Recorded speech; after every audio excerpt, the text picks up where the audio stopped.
갈라디아서 4장 12절부터 20절까지 말씀입니다.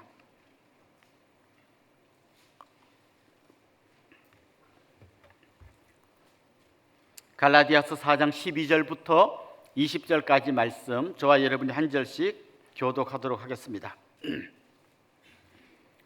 형제들아, 내가 너희와 같이 되었은즉 너희도 나와 같이 되기를 구하노라. 너희가 내게 해롭게 하지 아니하였느니라.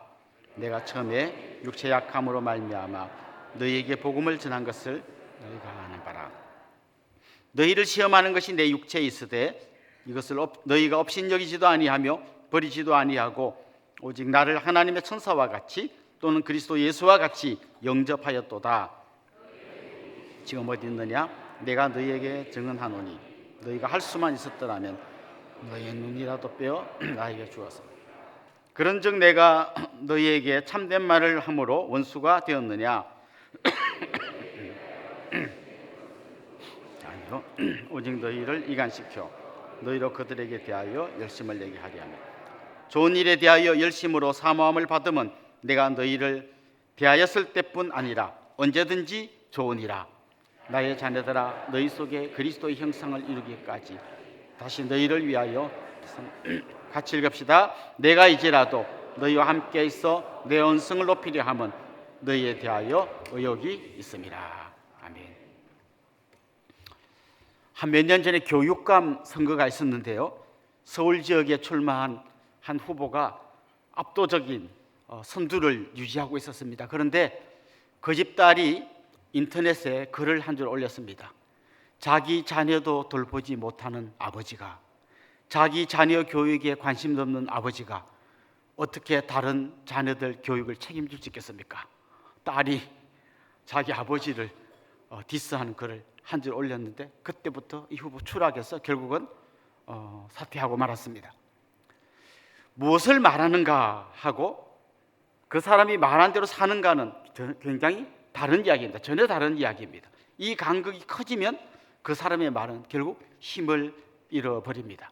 사랑, 은혜, 진리, 아무리 좋은 말을 많이 해도 그게 그의 삶과 연결되지 않는다면 그의 말은 아무 힘도 없어지게 될 겁니다. 역사 속에서 십자군 전쟁 일으켰던 사람이 주장했던 게 뭡니까? 하나님의 영광을 위하여 성지를 회복하자, 그럴듯한 좋은 구호를 외쳤지만 그들이 막 어린 아이들을 죽이고 여인들을 겁탈한 수많은 그 죄 때문에 그들이 외친 구호가 굉장히 우스운 구호가 되어버렸습니다. 캄보디아의 공산혁명을 일으켰던 사람들은 인민의 행복을 위하여 혁명을 일으켰다고 했는데 무려 200만 명 정도 되는 사람을 킬링필드에서 다 죽였습니다. 지금도 그 해골을 켜켜이 쌓아놓은 그런 흔적이 남아 있습니다. 교회는 어떨까요? 교회에 다니는 사람들이 무엇을 말하는가를 사람들이 알고 있습니다. 사랑, 은혜, 진리, 이런 말들을 많이 합니다. 근데 그 사람들이 볼 때 교인들을 보면서 약간 냉소적으로 비웃는 말이 뭔지 아십니까? 말은 잘해. 말은 잘해라는 의미가 뭡니까? 말은 그럴듯하게 하는데 진짜 그들의 삶 속에 그런 자세가 있느냐? 이걸 사람들이 의심하고 또 비아냥거리고 있는 거죠. 오늘 우리가 읽은 이 본문 말씀은 바울이 갈라디아 교회에 보낸 편지입니다. 사실 이 갈라디아서에는 굉장히 소중한 교리가 녹아 있습니다. 그 교리 핵심은 우리가 은혜로 구원을 얻는다라는 것입니다. 그런데 오늘 우리가 읽은 이 본문을 보면 바울이 어떤 교리를 말하는가 보다 그 행간에 지금 대화를 주고받는 갈라디아 교회와 바울 사이에 어떤 관계가 형성되어 있는가를 보여줍니다. 무슨 말인가 하면 바울이 지금 갈라디아 성도들에게 여러분 우리는 은혜로 사는 사람들입니다라고 가르치는데, 그럼 이 바울과 갈라디아 사이도 은혜의 이 교리가 정말 삶 속에서 흘러가고 있는가 이거예요. 우리 교회로 치면 여기 서 있는 이규현 목사가 은혜와 사랑을 이야기하는데 진짜 저 사람이 은혜와 사랑이 있냐라고 그런 눈으로 오늘 이 본문을 우리가 한번 보자는 것이죠. 자, 오늘 본문이 우리에게 보여주는 중요한 어떤 한 주제가 있는데 그건 바로 이 갈라디아 교회가 은혜로 하나 된 교회였다는 거예요. 그런데 은혜로 하나 된 이 교회를 이단들이 들어서 계속 공격하고 있고, 바울이 그러면 안 된다는 것을 이야기하기 위해서 갈라디아서를 썼어요. 그런데 역시 이 갈라디아 교인들과 바울 사이는 이 은혜의 아름다운 이야기가 계속해서 오고 가고 있었음을 오늘 본문을 통해서 볼 수 있습니다. 저는 우리 교회가 교회 이름을 은혜의 동산교회라고 지었다면 우리 교회를 흐르는 가장 중요한 질서, 우리 교회의 성도들 간에 어떤 흐름이 있어야 되느냐, 그 핵심 안에 은혜가 있어야 한다는 거죠.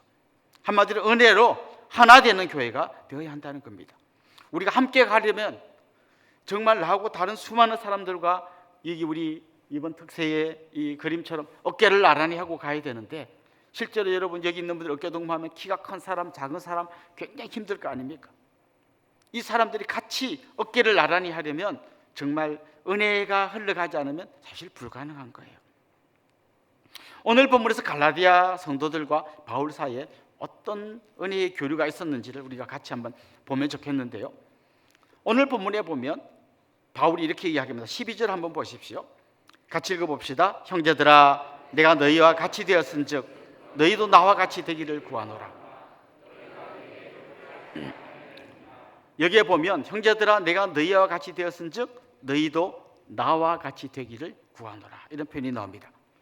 사실 오늘 이 본문에는 뭐 하나됨, 하나 이런 표현 한 번도 안 나옵니다. 그런데 이 내용은 결국 그런 거라는 거예요. 그런데 어떻게 하나 되는가 이렇게 말합니다. 바울이 내가 너희와 같이 되었고 그 다음에 이제는 너희도 나와 같이 되기를 원한다, 이렇게 표현했습니다. 이게 무슨 말일까요? 바울은 갈라디아 교회에 선교하러 갔습니다. 처음에 선교하러 갔을 때 바울은 유대인이잖아요. 갈라디아 교인들은 이방인입니다. 그런데 그는 유대인의 자리에서 이방인에게 복음을 전한 게 아니라 그들의 자리로 내려갔습니다. 이걸 잘 보여주는 말씀이 고린도전서 9장 20절에서 22절 말씀인데 한번 같이 읽어봅시다. 유대인들에게 내가 유대인과 같이 된 것은 유대인들을 얻고자 함이요, 율법 아래 있는 자들에게는 내가 율법 아래 있지 아니하나 율법 아래 있는 자 같이 된 것은 율법 아래 있는 자들을 얻고자 함이요, 율법 없는 자에게는 내가 하나님께는 율법 없는 자가 아니요 도리어 그리스도 율법 아래 있는 자이나 율법 없는 자와 같이 된 것은 자들을 얻고자 함이라. 약한 자들에게 내가 약한 자와 같이 된 것은 약한 자들을 얻고자 함이요, 내가 여러 사람에게 여러 모습이 된 것은 아무쪼록 몇 사람이라도 구원하고자 함이라. 바울은 선교할 때 늘 어떤 마음이었는가 하면 그 사람의 눈높이로 내려갔습니다.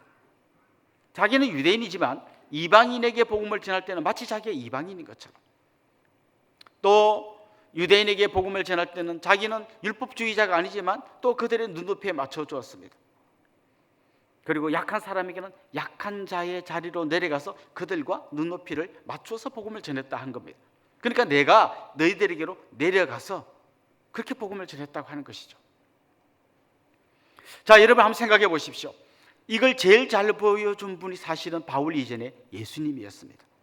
예수님은 우리와 눈높이를 맞추기 위해서 우리하고 똑같은 인간의 몸을 입고 내려오셨습니다.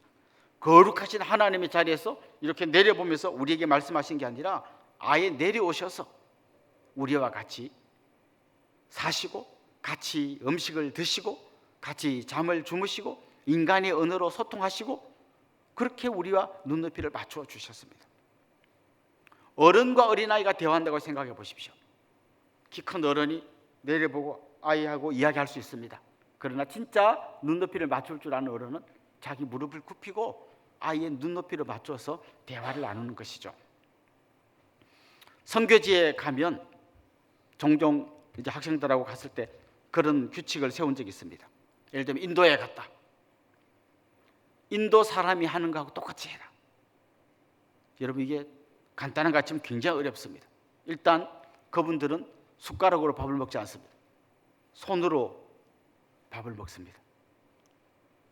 그런데 이제 기차 여행을 막 2박 3일씩 하다 보면 손이 꼬질꼬질하게 됩니다. 그 기차가 워낙 더러워요. 그러니까 씻을 때도 잘 없습니다. 그래도 간신히 씻었는데요, 손톱 밑에 이런 데가 잘 안 씻어집니다. 그런데 밥을 먹을 때는 손으로 먹어야 되죠. 다 먹고 나면 손톱밑이 깨끗해져 있어요. 우리가 그들의 눈높이로 내려가자 말을 하기는 쉽지만 실제로 하는 건 굉장히 힘들어요. 진짜 그들하고 눈높이를 맞춰야 되는 거죠. 저는 설교자로서 많은 사람들에게 설교를 합니다만 제가 제일 두려워하는 청중이 있습니다. 유아부. 도대체 이 아이들에게 무슨 말을 해서 알아듣게 해야 될지 굉장히 힘들어요. 유치부 이런 아이들에게 가면 여러분 네 하고 막 청순하게 보는데 이게 무슨 말을 해야 될지 막 이 말을 애가 알아들을지 굉장히 이게 힘듭니다. 그래서 제가 우리 유치부 간사님이나 선생님들 보면 굉장히 존경합니다. 유아부, 유치부 뭐 다 마찬가지죠. 유년부, 초등부, 뭐 중등부는 어떨까요? 뭐 그들만의 언어가 있고 그들만의 세계가 있습니다. 막 이렇게 막 건들건들하면서 뭐 이렇게 막 약간 들이받고 하는 이들에게 도대체 어떻게 설교를 해야 될까? 그들의 눈높이를 내려가는 게 간단하지 않습니다. 근데 바울이 이렇게 이야기하는 거죠. 내가 너희와 같이 하나가 되었다. 하나가 되기 위해서 그들의 자리로 내려갔다는 거죠. 사실 우리가 이제 새 가족을 이렇게 맞아들이고 나면 새 가족하고 우리가 하나가 되려면 우리가 새 가족의 눈높이로 내려가야 돼요. 우리는 오랜 교회 생활을 했기 때문에 우리끼리 아는 수많은 언어들이 있어요. 그냥 우리 교회 처음 온 분에게 같이 대하면서 다락방에서 만납시다. 저 집에 다락방이 있나? 우리는 당연히 아는 다락방도 그 사람에게는 다른 의미로 들려지는 거예요. 우리 순장님이 어떻고 지역장님이 어떻고 순원이 어떻고 이건 뭐 누가 뭐 이렇게 높은 건지 낮은 건지 많이 복잡합니다. 큐티합시다. 큐티는 또 뭔가? 우리만 아는 언어가 있어요. 아주 오래된 전통교회에 새 가족이 가기가 굉장히 어렵다고 해요. 왜냐하면 자기들끼리는 수십 년 같이 살았습니다. 같은 초등학교, 같은 중학교, 같은 고등학교를 나오고 맨날 자기들끼리 어울렸어요. 새 가족이 왔습니다. 한 뭐 너댓 명이 같이 이야기하는데 새 가족 한 명 있고 나머지 네 명이 섞여서 같이 이야기를 합니다. 야, 요즘 누가 안 보인다. 걔네 집에 뭔 일이 있나 봐. 자기들은 다 아는 어떤 사람 얘기를 합니다. 새로운 사람은 누군지도 모르는 이야기를 자기들끼리 아는 이야기를 좀 하고 나면 이 새 가족한테 아무 말도 안 했는데 스스로 이렇게 느낍니다. 나는 여기서 좀 왕따구나. 왕따 시킨 적 없어요. 그냥 우리끼리 아는 이야기를 했을 뿐인데 이분이 느끼기에는 나는 왕따같이 느껴지는 거예요. 여러분, 이게 우리에게 필요한 지혜입니다. 낯선 사람이 있을 때는 그 사람이 주인공이 되어야 합니다. 그 사람 중심으로 대화를 나누어야 합니다. 다락방을 인도할 때 새 가족이 왔다면 그 사람이 아는 언어로 설명해 주어야 합니다. 때로는 마음에 여러 가지 아픔과 상처를 갖고 다락방에 오는 분들이 있습니다. 교회에 오는 분들이 있습니다. 지금 이 사람은 막 사업에 실패해가지고 지금 막 기도 제목 막 지금 힘든데 집사님 기도 제목은 뭡니까? 저는 너무 사업이 잘 돼서 고민이에요. 뭐 이 사람 틀린 말도 아니고 거짓말도 아니지만 이게 그 앞에 사업이 안 돼서 눈물 흘리는 사람에게 얼마나 비수같이 꽂히는 말인지 몰라요. 우리는 보통 이런 생각 없이 그냥 내 이야기를 할 때가 많습니다. 그러나 진짜 하나됨이 필요한 교회의 현장에서 우리에게 필요한 자세는 예수님이 우리 눈높이로 내려오셨듯이 바울이 그들의 자리로 내려가서 하나가 되었듯이 그렇게 하나가 되어야 한다는 것이죠. 내려가서 그들과 하나가 되었을 뿐만 아니라 바울은 그들에게 이렇게 말합니다. 이제 너희들이 나와 같이 되라고 이야기합니다. 무슨 말인가 하면 그들과 눈높이를 맞추라고 하면 이렇게 또 오해하는 분이 있어요. 그럼 술 먹는 사람을 전도하기 위해서 같이 술 먹어야 된다. 나이트클럽 가는 친구 전도하려고 나도 같이 나이트클럽 가야 된다. 그들하고 똑같이 된다고 오해한다면 그럼 예수님은 세리를 전도하기 위해서 세리가 이렇게 막 다른 사람 걸 토색한 돈 그거 나눠 먹고 창녀와 또 노란하면서 창녀를 전도하고 그렇지 않았잖아요. 그들과 이렇게 겉모습이 하나 되지만 마지막 목표는 뭔가 하면 그들을 내가 믿는 주님의 그 앞으로 내가 서 있는 은혜의 자리로 이 사람을 끌어오는 거예요. 내려가지만 다시 올라와야 되는 거죠. 어떻게? 내려가서 그의 손을 잡고 올라와야 되는 거죠. 이게 진짜 우리가 꿈꾸는 하나됨이라는 것이죠. 예수님을 만나 삭개오가 어떻게 됐습니까? 예수님이 삭개오처럼 타락한 인생으로 변하는 게 아니라 삭개의 집에 가서 같이 먹고 같이 자고 그와 하나 되어서 결국 그가 내 전 재산의 절반을 팔아 가난한 자들을 돕겠습니다. 이것을 토식한 일이 있으면 네 배나 갚겠습니다라고 하는 진짜 제대로 된 그리스도인으로 이 사람을 끌어올려왔던 겁니다. 사마리아 여인, 남편 5번 바꾼 그 여인에게 데려가서 같이 물을 얻어 마시고 이야기를 나누고 있었지만 나중에 이 여인이 전도자가 되어서 자기 말로 뛰어가게 만들었던 것입니다. 그러니까 우리는 한편으로 내려가지만 한편으로는 그분의 손을 잡고 올라옴으로써 진정한 하나됨을 이루어야 한다는 것입니다. 바로 오늘 본문에서 이전에 그가 처음 복음 전하면서 그들의 자리로 내려갔을 때 그들이 어떻게 바울을 대했는지를 오늘 본문에서 소개하고 있습니다. 14절에 보면 너희를 시험하는 것이 내 육체에 있었다, 이런 이야기를 합니다. 이게 무슨 이야기인가 하면 바울의 육체에 어떤 약점이 있었다는 거예요. 그게 뭔지는 바울이 이야기하지 않아요. 뭔지는 모르지만 어쨌거나 그의 몸에 뭐가 안 좋은 게 있었어요. 그런데 이것 때문에 갈라디아 교인들이 시험받고 그것 때문에 그들의 마음이 무너진 게 아니라 그걸 있는 그대로 다 품어주었다는 겁니다. 그래서 많은 성도들이, 아니 많은 이 성경학자들이 도대체 바울에게 있었던 이 육신의 연약함이 무엇이었을까? 아마 그가 이 밤빌리아라는 지역을 통과했는데 그 지역에는 모기가 굉장히 많다고요. 어쩌면 그가 말라리아에 걸렸을 수도 있겠다. 또 아니면 오늘 본문을 읽다 보면 너희가 너희 눈이라도 뺏어 주려고 했다. 이걸 봐서 아마 바울의 눈에 심각한 문제가 있지 않았을까? 안질이 있어가지고 잘 안 보이거나 그러지 않았을까? 뭐 어쨌거나 또 더 심각한 주장을 하는 사람은 안질이 아니라 아마 간질이 있었을 거다. 이 사람들의 주장도 약간의 뭔가 논리적인 근거는 있어요. 여러분 진짜 만약에 설교하는 바울에게 간질이 있었다면 어떨까요? 설교하다 말고 막 넘어져가지고 간질을 한다면 얼마나 우스웠을까요? 그런데 중요한 건 뭐예요?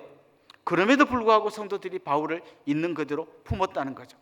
같이 내려가고 같이 손잡고 연약함에도 품어주고 이렇게 하나됨을 이루었다는 것이죠. 그렇습니다. 실제 우리가 주님의 이름으로 이 은혜의 법칙으로 교회가 움직일 때 이런 자세들이 우리 안에 있어야 한다는 거죠. 내려감이 있어야 되고 품어줌이 있어야 되고 그들의 손을 잡고 올라감이 있어야 진짜 제대로 하나됨이 있을 수 있다는 것이죠. 이게 너무나 아름다운 연합이고 이게 아름다운 하나됨이라는 것입니다. 그런데 갈라디아 교회 안에 들어온 이단들, 율법주의자들은 품어주고 하나되고 하기보다는 자기가 아는 율법을 딱 내세워서 한 명 한 명을 정죄하고 판단하고 그냥 이 말씀의 칼이라고 하면서 이걸로 수많은 사람을 내려치는 이런 용도로 사용했고 거기에 대해서 바울은 오늘 본문에서 경고하고 있는 것입니다. 자, 이렇게 우리가 하나 되자, 서로 품어주고 내려가고 끌어올려주고 하나됨을 이루는 공동체가 이게 또 필요한 게 뭔가 하면 열심이에요. 우리가 은혜를 이야기할 때 자칫 잘못하면 은혜는 그냥 하나님이 해주시는 거니까 우리는 가만히 있으면 된다라고 생각하는데 그렇지 않습니다. 진짜 은혜를 경험한 사람한테는 열심이 생기게 되어 있습니다. 그런데 오늘 본문에 보면 잘못된 열심과 바른 열심이 같이 나옵니다. 이 잘못된 열심은 누구의 열심이었는가 하면 교회 안에 들어온 이단들의 열심이었어요. 이단들은 이 열심을 통해서 뭘 추구했는가 하면 사람들을 이간질시켜가지고 몇몇 사람을 자기 편으로 만드는데 열심을 냈습니다. 그러나 이거는 바울이 이야기한 바른 열심이 아니었습니다. 오늘 본문 18절에 보면 좋은 일에 대하여 열심으로 사모함을 받으면 이런 표현이 나옵니다. 바른 열심, 좋은 일에 대한 열심이 필요하다는 것이죠. 그래서 바울은 그 좋은 일에 대한 열심이 구체적으로 뭔가를 이야기하면서 이렇게 말합니다. 지금 이단 때문에 흔들리고 있는 갈라디아 교회를 바라보면서 내가 다시 해산하는 수고를 하겠다, 이렇게 이야기합니다. 저는 이 다시라는 말이 굉장히 크게 와닿았어요. 다시. 무슨 말이에요? 그렇게 복음을 전했는데, 그렇게 서로 하나 되어 같이 한 형제 자매가 되어서 복음을 전하고 아름다운 공동체를 이루었는데 그 이단들이 들어오니까 다 흐트러져 가지고 해롱해롱하고 있다 이거죠. 그럼 막 실망하고 실컷 복음을 전했는데 이게 뭔가, 이게 아니라 그래? 그럼 내가 다시 수고하겠다. 근데 그 수고가 어떤 수고예요? 마치 여인이 아이를 낳으면서 해산하는 같은 수고예요. 그 수고를 내가 또 하겠다는 거예요. 이게 진짜 하나됨을 추구하는 은혜의 법칙으로 돌아가는 교회의 중요한 자세인 것이죠. 여러분 주위를 한번 돌아보십시오. 한때 열심히 신앙생활 하다가 지금 멀리 나가 있는 분들이 안 보이십니까? 코로나 지난 다음에 교회로 돌아오지 못한 분들이 있지 않습니까? 어떤 작은 이유 때문에 그분의 경제적인 문제나 아니면 교회 성도들 간에 주고받은 몇 마디 말에서 받은 상처 때문에 멀리 나가 있는 분들이 계시지 않습니까? 내가 저렇게 열심히 섬겼는데 또 나가 떨어졌네? 실망하지 마시고 다시 한번 해산하는 수고를 해야 된다는 것이죠. 이게 은혜를 아는 사람들의 삶의 모습입니다. 우리가 무엇을 말하는가에 보다 더 중요한 거, 내가 말한 것이 내 삶에서 어떻게 나타나고 있는가. 은혜의 동산교회라면 우리 안에 은혜의 법칙이 흘러가야 합니다. 우리가 사랑을 이야기한다면 그 사랑이 말로만 되는 게 아니라 한 사람 한 사람에까지 나아가야 합니다. 사실 교역자들은 손이 못 미치는 데가 많이 있습니다. 여러분 한 분 한 분이 한 번 더 나가서 손잡아 주셔야 합니다. 그들의 눈물을 닦아 주셔야 합니다. 그들을 품고 같이 울어 주셔야 합니다. 잃어버린 한 마리 양을 찾기 위하여 온 산과 들을 누볐던 목자의 마음으로 나아가야 합니다. 한 명의 귀신 들린 사람을 치유하기 위해서 제자들과 함께 풍랑이는 바다를 건너가셨던 예수님의 그 마음을 회복해야 합니다. 사랑하는 성도 여러분, 특별히 어린 생명을 섬기는 교사들 여기 많이 계실 텐데요, 맨날 안 나오고 막 이름만 출석부만 더럽히는 아이, 출석부를 깨끗이 정리하기 위해서 두 줄 짝짝 긋고 화이트로 싹 지우고 나면 출석부가 깨끗해집니다. 한 명의 순장님 볼 때 한 명의 순원 때문에 우리 다락방의 분위기 안 좋아. 이분을 그냥 싹 빼버려. 그럼 깨끗해집니다. 그러나 그건 진짜 아버지의 마음, 오늘 본문을 기록한 바울의 마음과 또 우리를 위해 헌신하셨던 예수 그리스도의 마음과 너무 멀어진 마음이 되는 것이죠. 오늘 이 본문도 굉장히 중요한 게 바울이 지금 이것을 이메일로 쓰고 있는 게 아닙니다. 카톡으로 보내고 있는 게 아닙니다. 그는 힘들게 양피지를 구해가지고 값비싼 돈으로 양피지를 사서 한 글자 한 글자 적고 있습니다. 우체부도 없습니다. 보내는 방법은 인편으로 몇 달을 걸려서 보내는 방법밖에 없습니다. 그래도 내가 갈 수 없다면 편지라도 써야겠다 해서 그는 한 글자 한 글자 큰 글자로 써가지고 이걸 그들에게 편지로 보내고 있습니다. 사랑하는 성도 여러분, 여러분은 지금 어떤 교리를 믿고 있습니까? 어떤 교리가 진리라고 이야기하고 있습니까? 우리는 은혜로 구원받았다고 이야기하고 있습니까? 그렇다면 그 은혜가 여러분의 삶을 지배하고 있습니까? 우리 교회가 은혜의 동산교회입니까? 진짜 교회 이름에 걸맞는 그런 삶을 우리가 살고 있습니까? 우리가 사랑을 이야기하고 진리를 이야기한다면 그것이 우리를 통해서 삶으로 흘러가야 할 겁니다. 그래서 내가 하는 말과 내 삶이 하나가 될 때 그때 비로소 우리가 하는 이야기에 힘이 실리게 될 것입니다. 오늘 본문은 우리에게 하나됨을 이야기합니다. 그 하나됨은 은혜로 하나됨입니다. 그래서 그 사람의 자리로 내려가고 내려온 그 사람의 연약함을 품어주고 손잡고 같이 진리를 향해 올라가는 완벽한 하나됨이 우리 안에 이루어지기를 원합니다. 그리고 이 하나됨, 이걸 우리의 가슴에 품은 다음에 바른 열심으로 주님 향해서 달려감으로 수많은 영혼들이 다시 한번 회복되는 그런 놀라운 역사가 우리 교회 가운데서 일어날 수 있기를 주님의 이름으로 축원합니다.